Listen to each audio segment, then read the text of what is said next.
നമസ്കാരം, ജന്മഭൂമിയിലേക്ക് സ്വാഗതം. മോദി വിരോധികൾക്ക് ഇപ്പോൾ കനത്ത തിരിച്ചടിയാണ് കിട്ടിക്കൊണ്ടിരിക്കുന്നത്.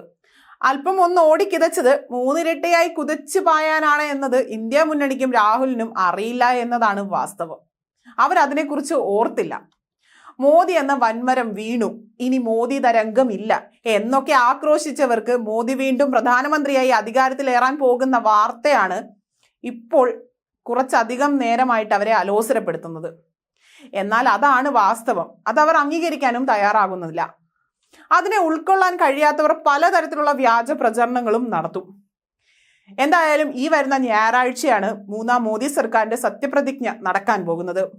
കുറച്ചുകൂടി ആലങ്കാരികമായി പറഞ്ഞാൽ നമ്മുടെ രാജ്യത്തെ നയിക്കാൻ പോകുന്ന രാജാവിന്റെ പട്ടാഭിഷേകമാണ്. നരേന്ദ്രമോദി ഇനി ഒരിക്കലും അധികാരത്തിൽ വരില്ല എന്ന് പറഞ്ഞ രാഹുൽ പാപ്പയുടെ മുഖത്തേറ്റ വലിയൊരു പ്രഹരം തന്നെയാണ് ഈ മൂന്നാം തരംഗം.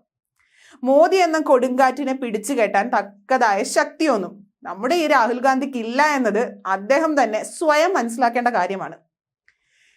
ഇതിനെല്ലാം മാറ്റി നിർത്തിയാൽ ഈ സന്തോഷ ദിനം കൊണ്ടാടാൻ ലോക രാജ്യങ്ങളിലെ നേതാക്കൾ എത്തുമെന്നാണ് വാർത്തകൾ പുറത്തു വരുന്നത്. അതായത് പ്രധാനമന്ത്രി നരേന്ദ്രമോദി മൂന്നാം തവണയും സത്യപ്രതിജ്ഞ ചെയ്ത് അധികാരമേൽക്കുന്നതിന് സാക്ഷ്യം വഹിക്കാൻ ലോക നേതാക്കൾ എത്തുമെന്ന്. അയൽ രാജ്യങ്ങളായ ബംഗ്ലാദേശ്, ശ്രീലങ്ക, ഭൂട്ടാൻ, നേപ്പാൾ, മൗറീഷ്യസ് രാഷ്ട്ര നേതാക്കൾ ചടങ്ങിനെത്തും.